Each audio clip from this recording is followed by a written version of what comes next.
Hi, welcome to Jewish Broadcasting Service, Dimensions of the Daf. I am Mordechai Becher, and I bring you sections of the Talmud. The Gemara, Daf means the folio, which is a page of Talmud. Strictly speaking, it's 2 pages. There's a folio, let's say 2, side A, side B. Now, we don't do a folio of Talmud every time. I pick little selections from the Talmud for each episode. So today, I want to look at something in Bava, and it is dealing with healing. And specifically, I would like to deal with the issue of alternative therapies and Jewish law. Now, before I even start, I want to tell you that Jewish law doesn't have anything to say about the empirical value of a particular therapy. Jewish law talks about the theory. In other words, if I want to know about the empirical reality of something, I would consult a physician, I would consult scientific discussions on the subject. But here we're talking about, theoretically, what does Jewish law say about various types of therapies and what is allowed, what is not allowed. So I first of all want to start with, you'll probably see it on the screen, the obligations to heal. Judaism, as opposed to some minority of religions which have an objection to healing. Judaism is very into healing. So many Jews are doctors, but the truth is that's an old Jewish profession which actually we find sages in the Talmud, and of course many of our great medieval Jewish sages like Maimonides, Nachmanides, Yehuda Halevi, the Sepharno and others were also physicians, and some of them fairly well-known physicians in their place and time. So the first point is Leviticus 18:5, you shall not stand by the blood of your neighbor. That means don't stand idly by when someone is being attacked, someone is drowning, someone is suffering. You're obligated to act. You're not allowed to be just a passive bystander there. That's number one. And the Talmud, Sanhedrin 73a, puts it this way. How do you know if your fellow person is drowning in a river, being attacked by a wild animal, threatened by bandits, that he's obligated to save him? The Torah says, don't stand by the blood of your friend. That is to say, it gives you 3 examples. A, drowning. B, wild animal. C, threatened by bandits. Now, you might say drowning might be he's negligent, he shouldn't have got into the river. Doesn't matter. You have to save him. Wild animals completely beyond his control, but you might make an argument, yeah, but that's in the hands of heaven. God may have sent these animals. Doesn't matter. You've got to save him. And threatened by bandits, that's human free will. They're attacking him. Here also, you have to intervene. In other words, it's just giving you a broad range of situations where even if the guy is negligent, even if you could argue that this is a heavenly punishment for the guy, etc., even if you could argue human free will, nevertheless, I, as a bystander, am obligated to intervene and to try to save the person's life. Clearly, this would apply to situations of medical emergencies, a situation where a person's life or limb or health is in danger. We're obligated to save them. Furthermore, the Talmud goes on. How do we know there's an obligation to restore someone's loss of body? I know loss of body sounds weird. What does loss of body mean? You lose the use of a limb. You lose the health of your body, etc., ability to act, to walk, etc. So that's called hashavat aveda de gufo, returning lost property. How do we know this? Well, very simply, Deuteronomy 22 tells us that if you see your friend's animal lost, you are obligated to find it, to restore it to your friend. In other words, the basic obligation of restoration of lost property. You find a wallet, you find a watch, you should restore it to its owner. Basic obligation of the Torah. Deuteronomy, it's called the mitzvah of hashavas aveda, returning lost property. The Talmud makes what we call an a fortiori reasoning. A fortiori, Latin, it means kal vachomer in Hebrew, meaning from the lenient to the stringent. If, i.e., listen carefully, if the Torah obligates me to restore something lenient like the person's money, like the person's animal, then how much more so am I obligated to restore something much more valuable, i.e. the person's health, the person's limb, that person's body. So the obligation of healing is not only based on don't stand by the blood of your friend, because that's talking about a case where he's actually in danger of his life. But here we're talking about even if he's in danger of losing an ability, losing a function, losing losing health, etc., I'm still obligated to restore it to that person, just like I'm obligated to restore their $20. I'm obligated to restore their animal to them. So in all cases, returning lost property, how much more so restoring someone's body? Then the Talmud points out also, this is in Tractate Yoma 85b, Yoma means the day, and that's a tractate that deals with the day, i.e. the Day of Atonement, Yom Kippur, which is probably one of the most important days of the Jewish year, and the tractate about it is called The Day. It gives you an indication of how we look at it. Now, as you probably know, Yom Kippur, you're not allowed to eat or drink for 24 hours, 25 hours. It's a complete fast day. Now here, the Talmud is discussing what circumstances you're allowed to eat. You're allowed to eat if your life is in danger. So if a doctor says, listen, I don't think you should fast because your life is in danger. If you do fast, you have some medical condition which means fasting is dangerous to you, so you're obligated to eat.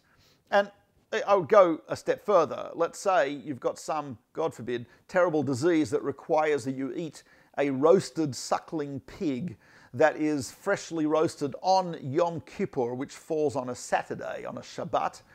You'd be obligated to eat it because life takes precedence over Shabbat, over Yom Kippur, over kashrut as well, over the laws of kosher. So how do we know this? The Talmud brings a whole range of derivations, but the one that is most accepted in the end is that it says in the Torah, Leviticus 19, you shall keep my statutes and my commandments that a person shall do and live by them. Yishmael, one of the Talmudic sages, said, what does it mean you shall live by them, by the commandments? It means you shall live by them and not die by them. That is to say, you shall live by them can be interpreted as just a statement of fact.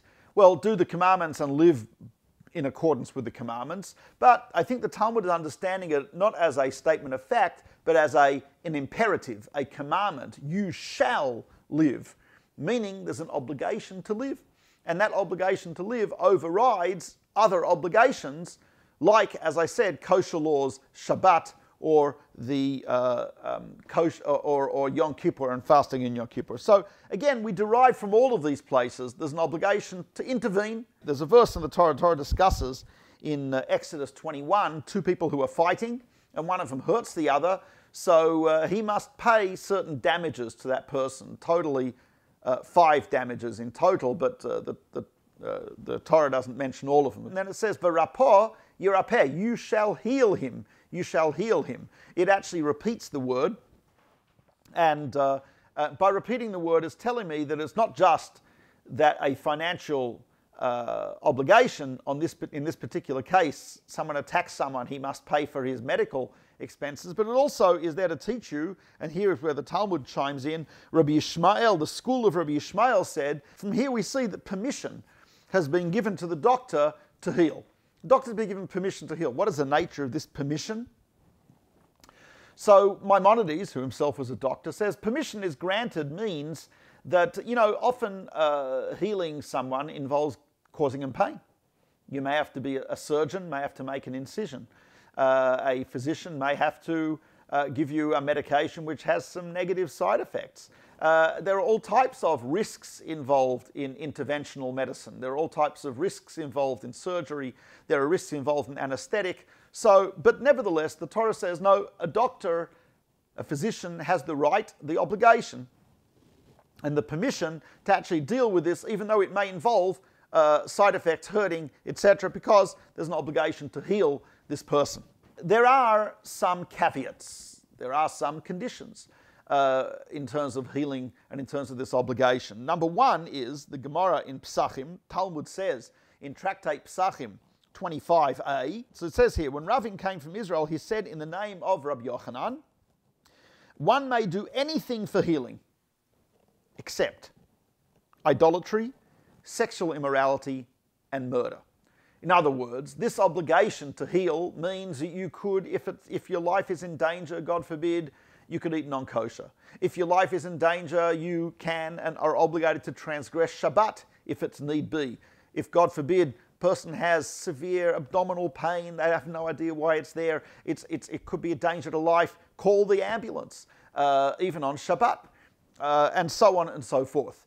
However, there are some things you cannot do.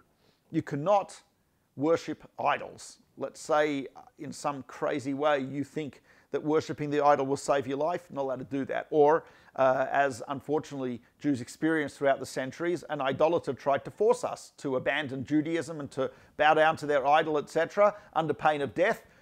We are obligated to die rather than transgress. In addition, sexual immorality. I cannot imagine circumstances, but let's say adultery or incest, etc., where life is in danger. If you don't do this, you have to die rather than transgress. And finally, murder. You cannot murder an innocent third party in order to save your own life. You can kill someone who's threatening you, threatening your life, but to kill a third party to save your life, can't do it. Even to save multiple lives. We discussed this when we had the episode about self-driving vehicles, autonomous vehicles. Some guy, healthy guy, walks into the emergency room and there's, let's say, 5 people who need organs to save their lives, and this guy walks in and he's healthy, but he's got some problem. I mean, obviously, maybe it's not obvious to some people, but I'm going to tell you now that you cannot kill this guy. The doctor cannot kill this guy and harvest his organs, even though it means saving 5 people. So idolatry, sexual immorality, and murder, you cannot do to save someone. Now, obviously, in general, none of these things are involved in alternative therapies, but there is actually an idea that some alternative therapies have their origins and involved with practices which might be considered to be superstitious or idolatrous. So, for example, the Talmud discusses this in Tractate Shabbos 67a. You'll see it on your screen. The Mishnah says the following: one may go out with a hargol's egg, a fox's tooth, and a nail from the gallows of an impaled convict to prevent illness. That is Rav Meir's view. But the sages forbid this even on weekdays on account of the ways of the Amorite. So just to give you some context here. On the Shabbat, on the Sabbath, you're not supposed to carry stuff. So you will not see religious Jews generally carrying things, unless it's a neighborhood where we have a symbolic fence around it called an eruv. So what about, let's say people believed at the time that wearing an egg of this animal around your neck, or a fox's tooth, or the nail from the gallows of a convict will prevent illness. So Rav Meir says you're allowed to wear them on Shabbat. It's type of like jewelry. I'm allowed to wear jewelry. I don't wear a lot of jewelry, but if I did, I'd be allowed to wear it on Shabbat, like a necklace or a ring, etc. Because that's part of my clothing. So in the same way, Rav Meir says, if a person believes, convinced that this thing will prevent illness, so it's like part of his jewelry, can wear it on Shabbat. That's Rav Meir's view. The sages, meaning the majority, forbid this even on the weekdays. The sages say you can't even do these things during the week. Forget carrying, forget the prohibition of Shabbat. It's actually prohibited. Why? On account of the ways of the Amorite. In Hebrew, darkei ha'emori. Darkei ha'emori means superstitious practices of idol worshippers, idolaters. And the Gemara discusses this. One may go out with a hargol's tooth, which is carried for earache, a fox's tooth, which is worn on account of sleep, supposed to help you sleep at night, a living fox for one who sleeps too much, a dead fox for one who cannot sleep. It's a cure for insomnia, it's a cure for narcolepsy, etc. And a nail from the gallows of a convict applied to an inflammation. Put it on an inflammation and it makes it go down. Now, again, I am not claiming that these things are cures, but 1,500 years ago it was common belief that these things would cure you. And because it was common belief that these things would help you with your narcolepsy, with your insomnia, with your inflammation, or with your earache, so Rav Meir maintains that you could wear it as a decoration on Shabbat. Now, if you have a look at the Talmud discusses this, and it says this: Abaye and Rava both maintain whatever is used as a remedy is not forbidden on account of the ways of the Amorites. In other words, something which is used to heal is not prohibited because it's not considered superstition. But then the Talmud says this: but if it's not an obvious remedy, is it forbidden on account of the ways of the Amorite? But the Talmud seems to imply here that a remedy which is an obvious cure is okay, but if it's not an obvious cure, it seems to be prohibited as superstition. So obviously, the word obvious is something which we need to discuss. What does it mean, an obvious cure or non-obvious cure? So if you have a look at Rashi, our greatest commentator on the Talmud, Rashi says the following: a remedy, its healing properties can be observed, like drinking a medication or using a bandage. But if its healing properties are not observable, such as incantations, then it would be prohibited. So Rashi tells us a fascinating insight into what is meant in the Talmud. According to Rashi, it sounds like if there are observable effects or mechanisms, then it would be okay. If the effects or mechanisms are not observable, then it's not okay. So how would you define observable? So of course, anyone who studied science, even in high school, we would know that, that things have to be confirmed by observable means that I can confirm this. How do you confirm something? Experimental and statistical evidence, i.e. there have to be what we call randomized double-blind experiments. If the randomized double-blind experiment seems to indicate that this thing works, that's called observable. If it doesn't, it's not. So, or if the mechanism is logical, it makes sense that it should work. You have, God forbid, a cut. So I don't know anything about medicine, but I figure, I know enough that if it's going to get dirty, it might get infected. So putting a bandage on this, probably a good idea, keeping it clean. So that's where, even though I don't have statistical evidence backing me up on this, I'm sure there is out there in the medical literature, but I don't know about it. But it's certainly okay to do that. It's not like putting the bandage on with a Mickey Mouse Band-Aid on it is like, well, Mickey Mouse will cure you. No, right? It's clearly I am protecting your wound from dirt and infection, and hence that's okay to do. There are times when the mechanism makes sense. It's logical, it's observable, meaning it makes sense from a logical perspective. Or sometimes I don't really know the mechanism, but I have statistical evidence that it's okay.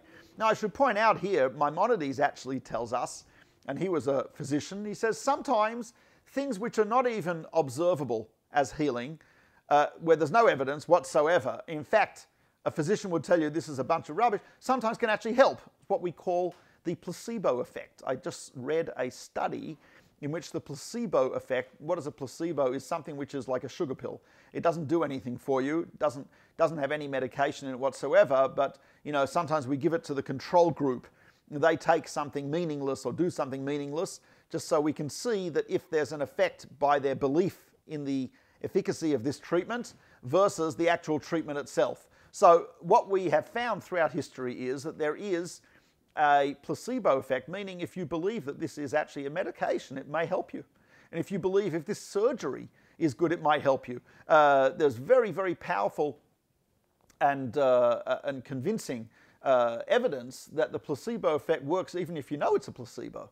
And there have been cases where the placebo effect has worked even in a case of something that required surgery. I think it was a knee surgery, where they did some type of fake surgery. I don't know if they charged him for real surgery, but whatever, and that actually helped the person, and he was healed. So Maimonides says even if this activity doesn't have any actual healing power based on observable effects, what we call obvious, as I said, mechanism is logical, or the statistical evidence, even so, it might be allowed because of the placebo effect.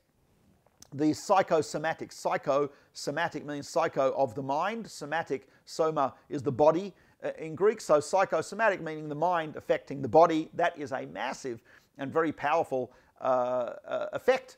And that might make it permitted, providing, as I said, providing, as we saw earlier, that it doesn't involve idolatry, it doesn't involve sexual morality, it doesn't involve killing anyone.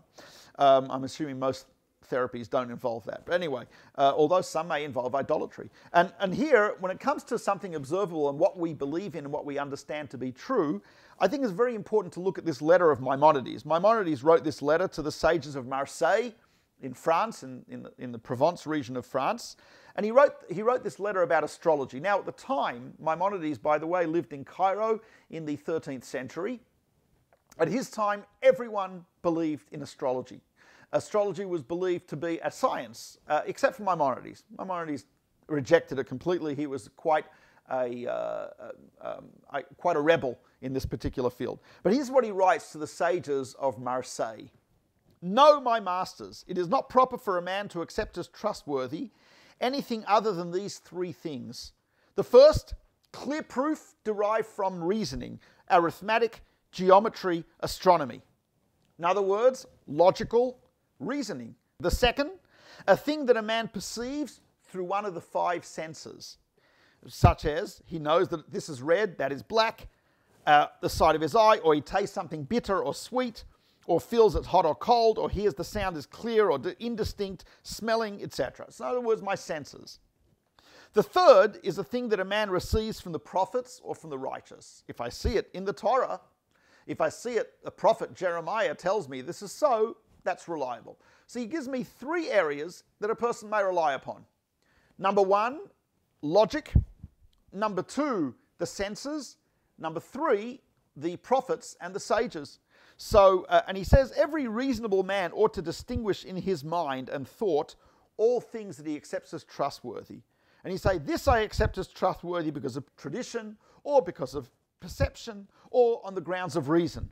Anyone who accepts as trustworthy anything that is not of these three species, of him it is said, the fool or the simpleton believes anything. In other words, the fact that there is a YouTube video about something is absolutely, completely and totally meaningless. That is not my senses, because senses can be fooled by videos and by photographs. It might be something which makes no sense logically. Or it may be something which is contradicts the Torah. So in these situations, we should not accept it. And I think with a lot of alternative therapies, people rush to accept it based on a story that, oh, it helped my uncle. That is not scientific evidence, folks. That is not your senses that tell you this, and this is not something you've received from the prophets or the sages of the Talmud. And hence, one should be skeptical and not believe these claims. One more point I want to make, which is this. The fact that something is found in the Talmud as being a cure, let's say you find some evidence of an aura that the sages may have accepted an aura, let's say, or the sages accepted some idea which we find today in an alternative therapy, and the sages may have accepted it as healing. This, again, I should point out, is not something which we can rely upon for a few reasons. A, there is an ancient ban and prohibition against using any cures mentioned in the Talmud. Why? Because A, we cannot totally identify all the properties and all the ingredients and the amounts that are indicated in these medications. You use it, you might be put in danger. It may not cure you. You may then end up making fun of the sages. So we don't use them. Secondly, we don't know if the environment and nature of the human has changed over the past 1,500 years, and maybe you should not be using something prescribed 1,500 years ago for something that's happening today. And third, and this is I've got here on the screen, from the Responsa of the Geonim, of Sherira Gaon. Again, he was one of the sages in Babylon, heads of the yeshivas in Babylon, just following the period of the Talmud. And he says, we must inform you that our sages were not physicians. They may mention medical matters, which they noticed here and there in their time, but these are not meant to be a mitzvah. These are not commandments. Therefore, you should not rely on these cures, and you should not practice them at all unless each item has been carefully investigated by medical experts who are certain that this procedure will do no harm and will cause no danger to the patient. Very interesting. So here is one of the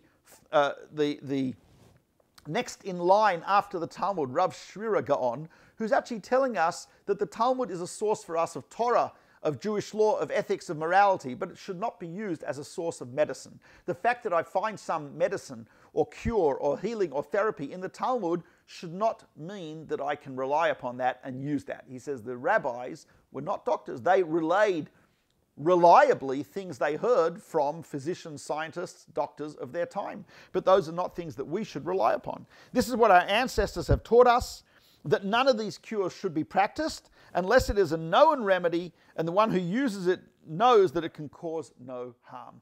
And consequently, that's a little bit of an introduction to the subject of alternative therapies in Halacha. Yes, you have an obligation to heal, You cannot use idolatry, superstition, sexual morality, or murder to do this, even though if a person's life in danger, other commandments may be overruled by that.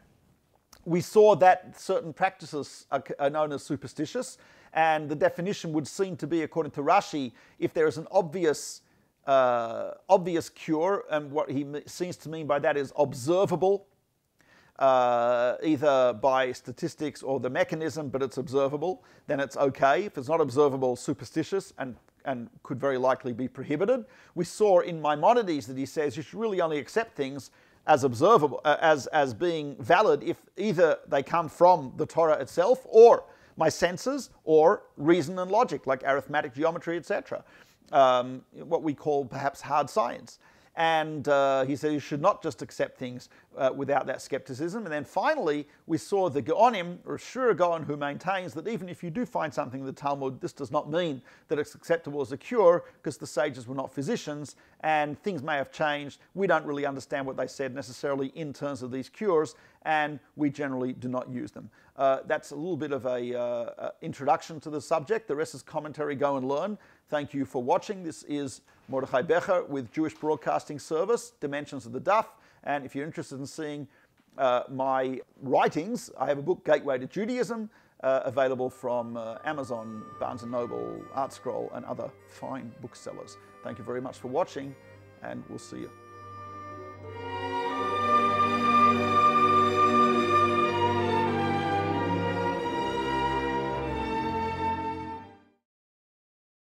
We would be pleased to send a complimentary DVD of this program to anyone who wishes to support JBS, the Jewish Broadcasting Service, with a tax-deductible gift of $36, double chai or more, to the nonprofit organization Jewish Education in Media.